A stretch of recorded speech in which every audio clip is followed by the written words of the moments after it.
Psych. Railroad Preserver 2000 here, back again doing another video here, and in this video I'm in Hill Valley. No, I'm just kidding. I'm in Rails Unlimited at Grande Central, and we, I think, have a train coming. Oh, no, we don't. I'm an idiot. But yeah, they've got new street lamps here on the platforms. And speaking of new stuff, I actually need to get a, it's an interesting sign. I need to look at some of the new trains they've added and or have updated. This is not because, you know, of anything else. It's simply, more or less for me, a memory refresher.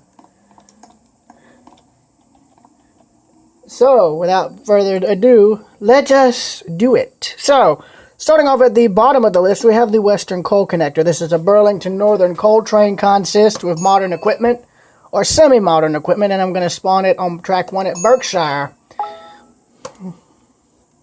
So, here it is.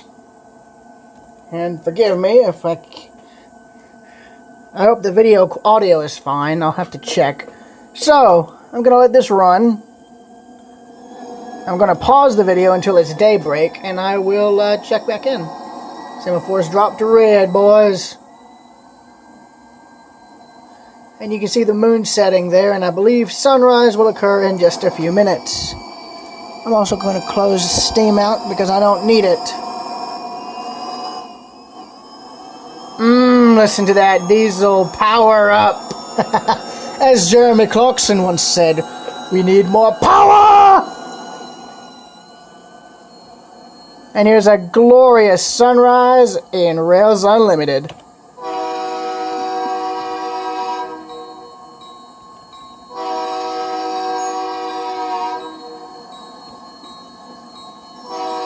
Oh dear, it appears the track is ending. What am I going to do? Zap.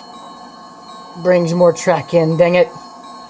So, now that it's daybreak, we have the train consist in full glory, so to speak.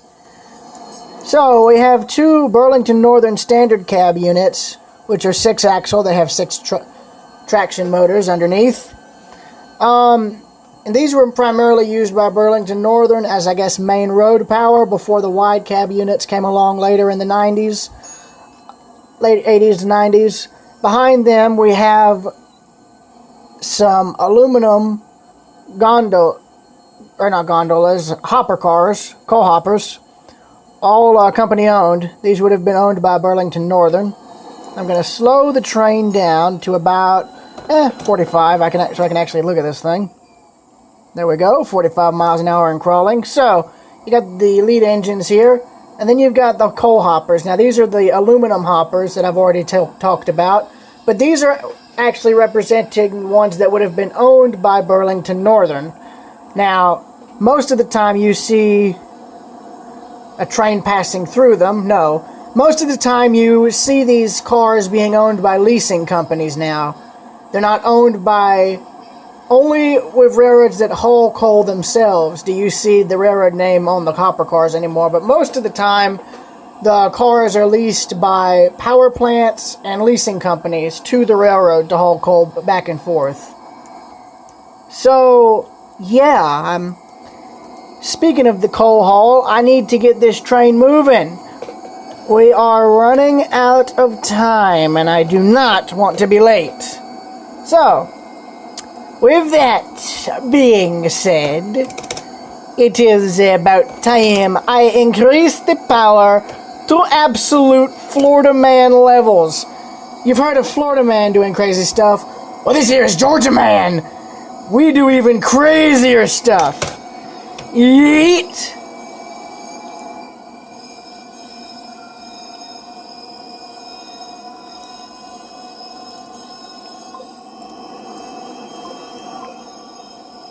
Why am I not moving? Why is this taking forever?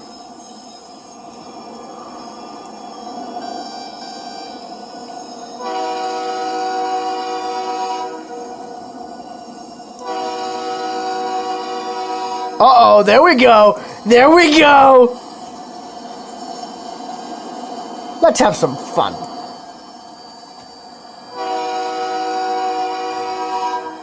Don't mind the coal consist running it through the engine and out the front. It's perfectly normal. Standard operating procedure. Now, I believe these coal hoppers are actually ones that would have either been rotary dumped or shaken out, meaning they would be vibrated and then have all the coal shaken out of them in like a few seconds. Either way, it's impressive. What's not impressive is the fact that we are probably about to derail in a very dramatic fashion. So with that being said, let's buckle up and enjoy the ride. Oh, there goes the trailing unit right here. Nose to nose and separated. And there we go, full-on fugitive. Nothing else to say. And there would have been quite a new path through the forest because of that. Let's move on to the next train, shall we? So, next up is Orange-Glad, which is an Illinois Central Gulf grain train with all Illinois Central equipment. Come on, any day now, please. Any day. Thank you. My God, this is always driving me nuts. Okay, so here we go. This is the Illinois Central Gulf grain train with all ICG equipment. And at the lead, we have a GP10. Now, the Athens Line Railroad / Hartwell Railroad owns 2 or 3 of these former ICG units. One is numbered 8396, and I've seen it in person a few times. But behind it, we have some early, I think, either GP or SD units. I don't know the exact type, so don't quote me on them. But this has a randomly generated locomotive arrangement. You can either get it in this form, get it where the 2 diesels in the back are leading, get them to where you got one of the newer diesels leading in the front, old one in the middle, and the other identical one in the back. So the locomotive lash-up changes. So the horn changes with it. Speaking of the horn, there's no horn. Oh, there it goes. Bit of a delay on the horn there, but I believe that's an early horn. Don't ask me the type. I don't know it. But you can see they've got marker lights on the nose, on the sand dome, a horizontal headlight, a top headlight, and what looks to be a red Mars light. Oh well. One thing they don't have, though, is massive plumes of smoke coming out of the exhaust. Knowing 8396, that sucker can bring up a full-blown smoke screen at just the turn of the throttle. So that's something interesting. As for the consist, it's nothing but straight-up ICG grain hauling, boys. Covered grain hoppers all the way, and an ICG caboose leading up the rear.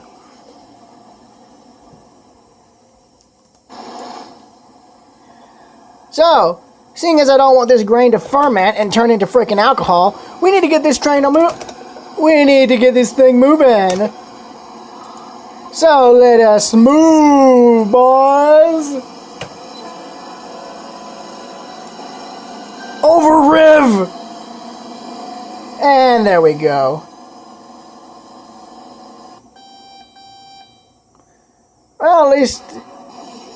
Oh my God, all the sounds are delayed tonight. So, that didn't take too long. The engines could technically be salvaged, the 2 lead ones. Just have to have some major body work done. Grain hoppers, they'll probably be cut up, but the ones on the track and the caboose are perfectly fine. That can all be salvaged. Won't get a lot of a payout, but, you know, you got some crewmen who will live, so it's fine. Plenty of people for the inquiry. So, yes. Next up is the Northwest Intermodal. It has the same Burlington Northern units from the coal train, but I believe the intermodal cars themselves have been updated. So, here we go. Same horn, same bell, different consist. Let's go, boys. So you've got the 3-axle standard cab units leading, and then you've got all the intermodal containers and well cars. Now, something I meant to ask about, or say, when reviewing, I guess, the older version of this consist in Jesse and I's last video, is really the whole containerization concept as far as how it started. The first railroad that actually utilized the concept in the fashion we're used to today was actually the White Pass and Yukon route. they started the whole intermodal concept in 1955, to where they would have the containers offloaded from one of their ships, loaded onto their trains, transported from Skagway all the way up to Whitehorse, and then offloaded onto trucks, where they would then be distributed, or have the contents distributed. White Pass used that system from 1955 up to the day they ended freight operations in 1983. And although they made practically transportation history with that, they're not exactly well known for it, because another company started up the same concept at around the same time for the standard gauge railroads, and it essentially, as they famously say, wrote the history. It's kind of like they say, the victors write the history. And in the case of that other intermodal company, they kind of wrote the history, even though the White Pass was one of the first railroads to utilize the concept of intermodal containerization. But a lot of their early containers still exist on display or in other uses.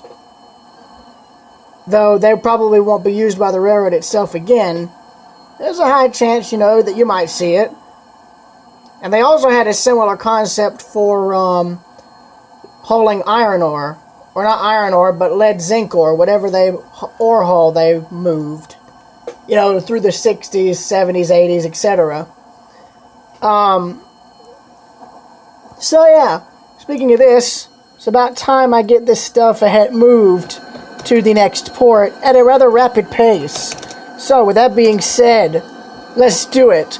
But wait, there's one little problem. This thing's going in reverse. Oh, well, you know what? I forgot a container load. I gotta go backwards and get it. Oh no, I forgot a container load. Whatever am I going to do? I know, I'll just shift into reverse.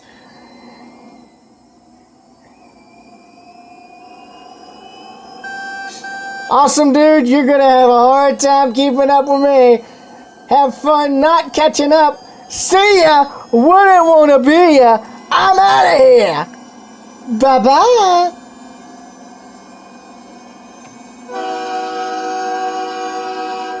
Bye. See ya never.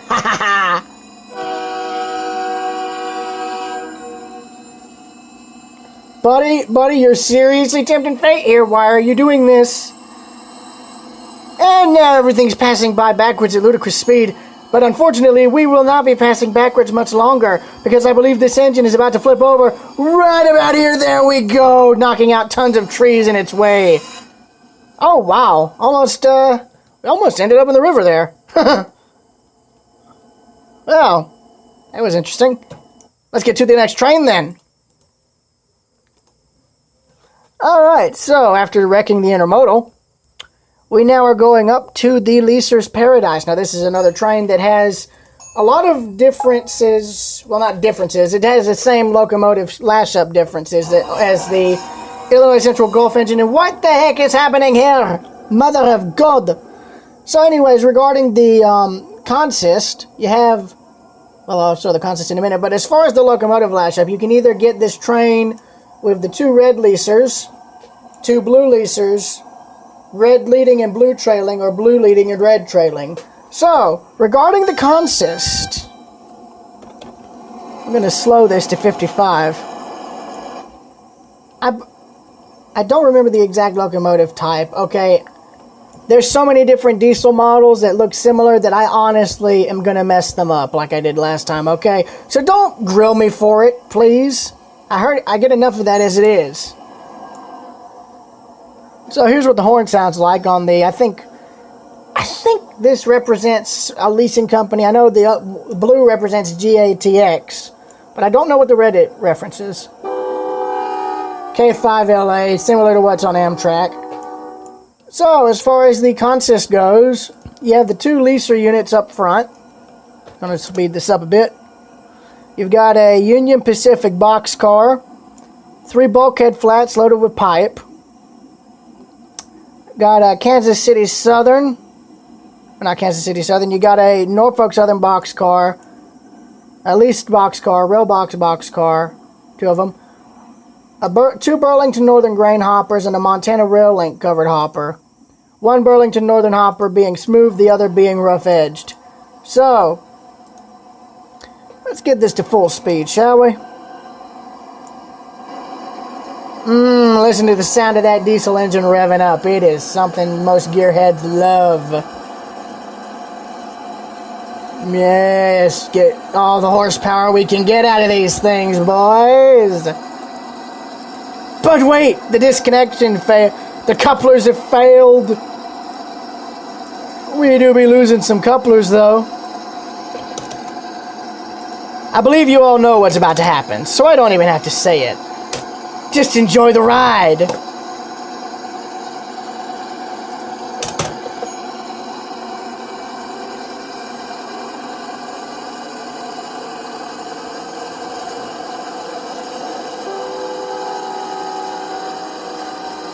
Evergreen's gonna have quite a bad day soon enough. There's a Montana Link grain train right there. They're going to be delayed for quite a few hours after this, I'm afraid. Sorry, boys, nothing personal. Just having a good day. Hold on to your hats, boys, because this train's about to go into the Twilight Zone.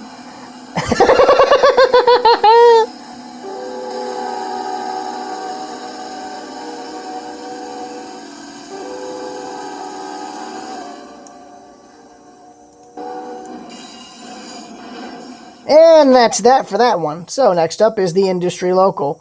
I'm honestly tempted to call it, I'm going to just call it the industrial local because, frankly, that's exactly what it is. They just call it switcher. Now, I honestly am going to give a confession.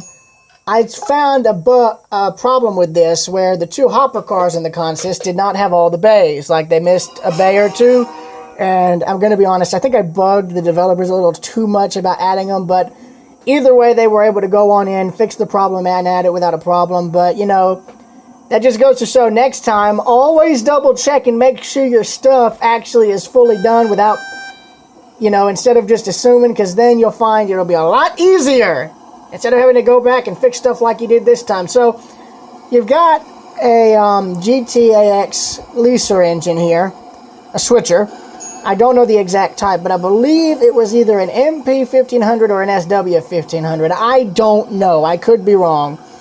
But as far as the consist goes, you have 3 CSX gondolas filled with scrap, or 2 CSX gondolas filled with scrap, a Conrail gondola filled with scrap.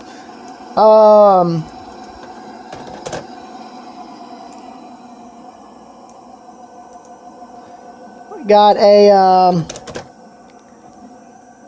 Kansas City Southern boxcar, another rail boxcar, a CN covered hopper, a leased boxcar, an empty bulkhead flat,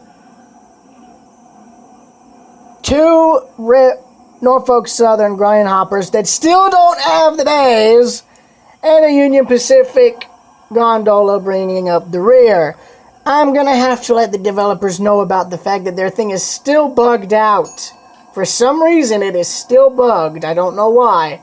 They might have to check the whole hopper car mesh and fix it, because whatever it is, the hatches on the back are not showing up. So,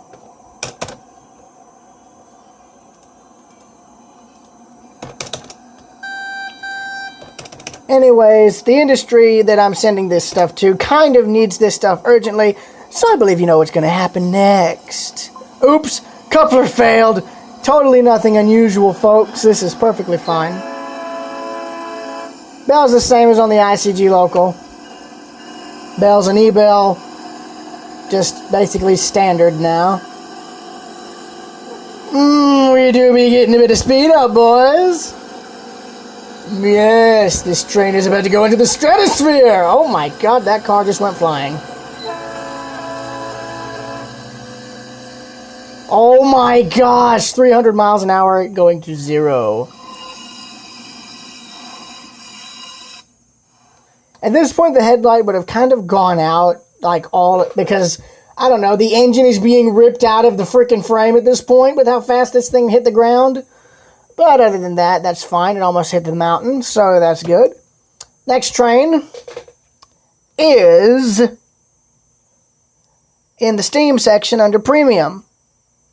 Oh, and also, the Polex got updated, so yeah, that's not going to come about until Christmas, apparently. Yeah, Polar Express. But anyway, Next up is 765 and 1225. And you guys don't even need to know the railroads. You just need to know the numbers and you'll know exactly which engines I'm talking about. 2 Berkshires. 2 Lima products. 2 built during World War II. That's right, boys. We be getting some Berkshires, and today we are starting out with 1225, the engine that inspired the Polar Express. This was the engine that stood in as the model for the one in the movie. And I'm not even out of the spawn, and I've already derailed. Let's try again. That was not planned. Let's go and try this without derailing, please. Oh, and what a fitting spawn location. Berkshire Track 1, let's go there. Anyway, right, let us do it then. So, moving on from 1225, we'll get it in a minute. We now have 765, Nickel Plate Road 765, with a freight train it would have hauled back in its revenue years, probably 40s or 50s, just before dieselization bumped it off the roster. And none of that stuff is still, none of the updates are in the game. I'll have to let them know of this. Like, all the stuff they fixed in the edit map is not in the current public game. I'll need to let them know of this. That's a problem. It's like none of their updates made it into the actual game, and I need them to be.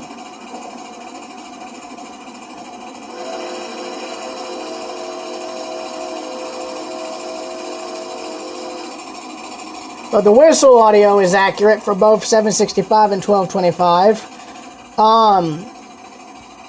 The whistle audio is from 765, but what's interesting is it actually did not have a brass whistle. It had a steel whistle when it was originally made, or outshopped due to World War II requiring brass.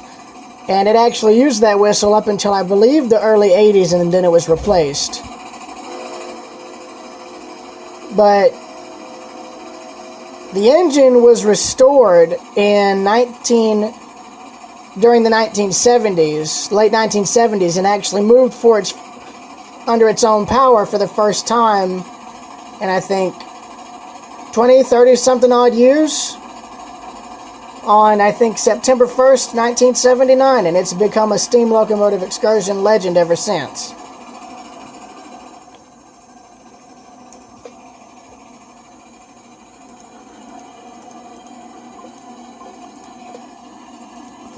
So we're just going to go and do this. Unfortunately, though, as they say, eventually all legends end.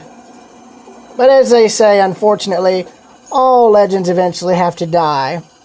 And unfortunately for Nickel Plate Road 765 in this game, that end has come. So let us watch as this engine goes out in one hell of a blaze of glory.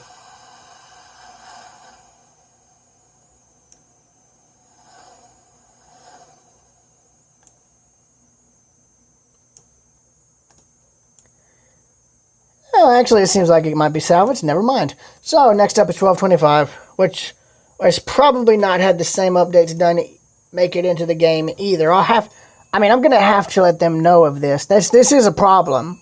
Okay, this is actually a major problem. Because on their edit maps, both of these engines and the, what do you call it?